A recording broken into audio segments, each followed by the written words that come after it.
YouTube channel में आप सभी का स्वागत है। मैं आपको कक्षा 6 से कक्षा 10 तक के लिए संस्कृत के विषय में कुछ आवश्यक जानकारी, जिसके बिना संस्कृत विषय बिल्कुल अधूरा है, उसको आप तक पहुंचाने का प्रयास करूंगा। कि आपके सामने बोर्ड पर राम शब्द के रूप अंकित किए गए हैं।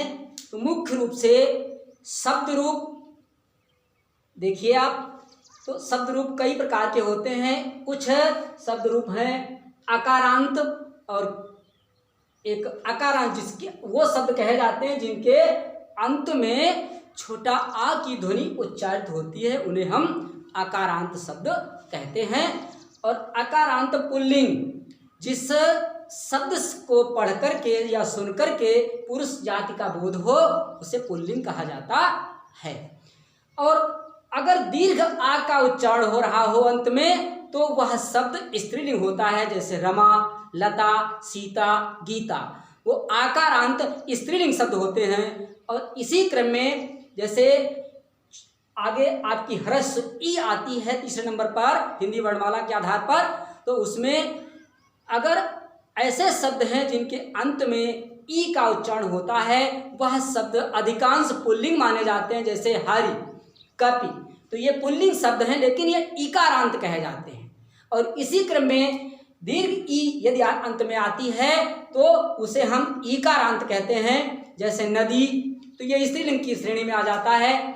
ऐसे करके रूप उकारांत भी होते हैं, उकारांत, दीर्घ ऊ, और ऋकारांत जिनके अंत में री की मात्रा आती है, जैसे पितृ, मात्र। ऐसे शब्द हैं जिनमें ऋकारांत, जिन शब्दों के रूप अलग अलग होते हैं। तो आज हम चर्चा करते हैं आकारांत पुल्लिंग शब्दों के विषय में। ऐसे संज्ञा शब्द जो पुल्लिंग हैं, जिनके अंत में ह्रस्व आ सम्मिलित है, उनके विषय में हमने एक नाम चुना है, जैसे राम।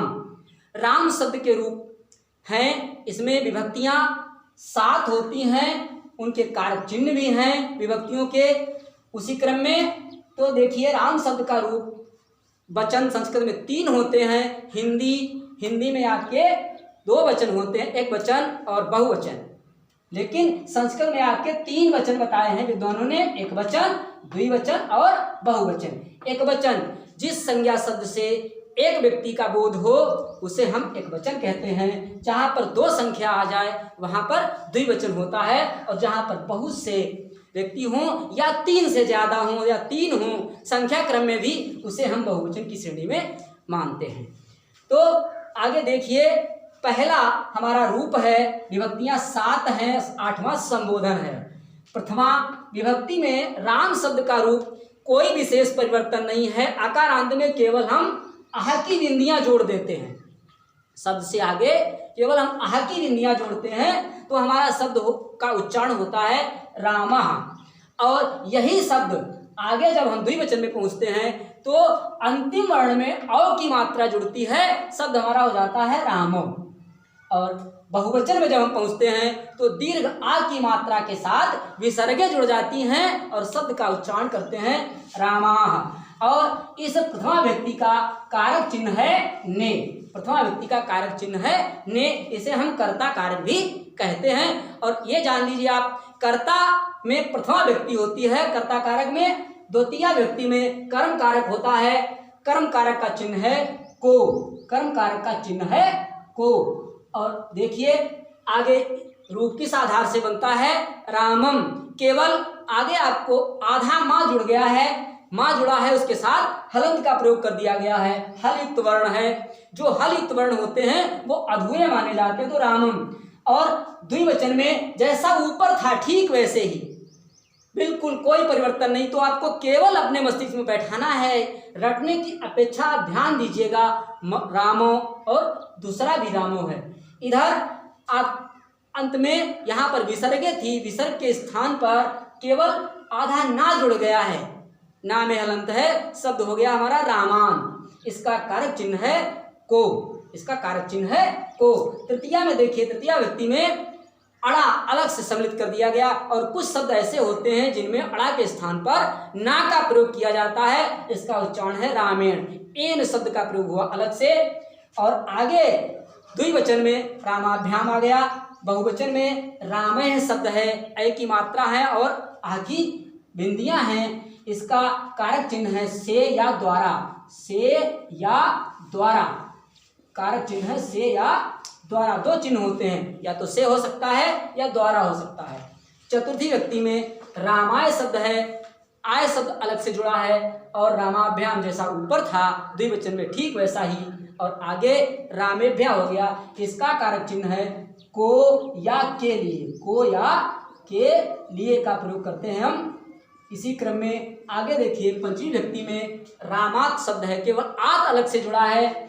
फिर ऊपर द्विवचन में जो तीन रूप एक क्रम से हैं, आगे वही बहुवचन में भी वही रूप नीचे उतर करके बिल्कुल वैसा ही लिखा हुआ है रामेभ्या।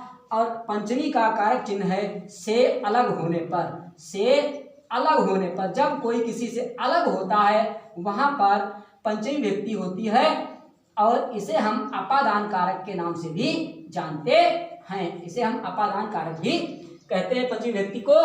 और षष्ठी व्यक्ति में आप देखिए रामस्य, षष्ठी व्यक्ति में अस्य शब्द अलग से जुड़ गया, और द्विवचन में रामयोह और बहुवचन में रामाणाम। इसका कारक चिन्ह होता है का, की, के, रा, री, रे, ना, नी, ने, ना, नी और ने, ये इसके कारक चिन्ह हैं। और इसमें संबंध कारक होता है, षष्ठी व्यक्ति में संबंध कारक होता है। सप्तमी व्यक्ति का रूप है रामे, और द्विवचन में है रामयो। जैसा षष्ठी का रूप है द्विवचन का, ठीक वैसा ही नीचे लिखा हुआ है। केवल ध्यान देने की जरूरत है आपको, अपने मस्तिष्क में बैठा लीजिएगा। जैसा ऊपर लिखा है ठीक वैसा ही नीचे है, बहुवचन में है रामेशु।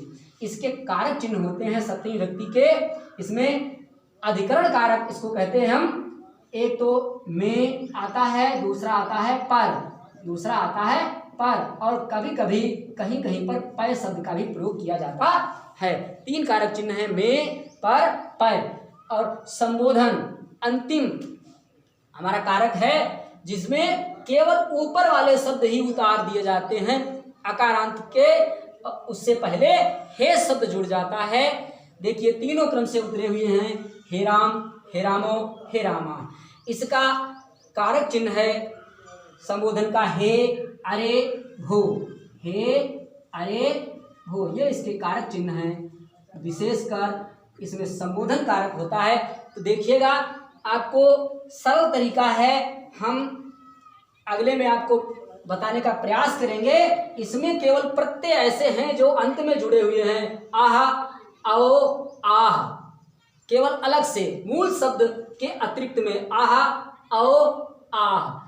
द्विवचन में देखिए द्वितीय व्यक्ति में अम, औ, आन, तृतीया में एड़, आभ्याम, ऐह, और चतुर्थी में आय, आभ्याम, एभ्या, पंचमी में आत, आभ्याम, एभ्या, षष्ठी में अस्य, अयोह, आनाम या आणाम, फिर सप्तमी में ए, अयोह, एसु। और इसमें आपसे बता चुके हैं पहले ही, हे शब्द अलग से जुड़ जाता है, शेष वही ऊपर वाले शब्द नीचे उतार दिए जाते हैं। तो आप इसको देखते रहिए और अपनी कॉपी बनाते रहिए, उस पर लिखते रहिए। आप जैसा कि सरकार की ओर से जो कार्यक्रम चलाया जा रहा है, उसी के अंतर्गत विद्यालय की ओर से ऑनलाइन शिक्षण व्यवस्था संचालित है। आप सभी लोग कोविड-19 को ध्यान में रखते हुए घरों में रहिए, सुरक्षित रहिए और अपना अध्ययन जारी रखिए। इसी के साथ आज बस इतना ही।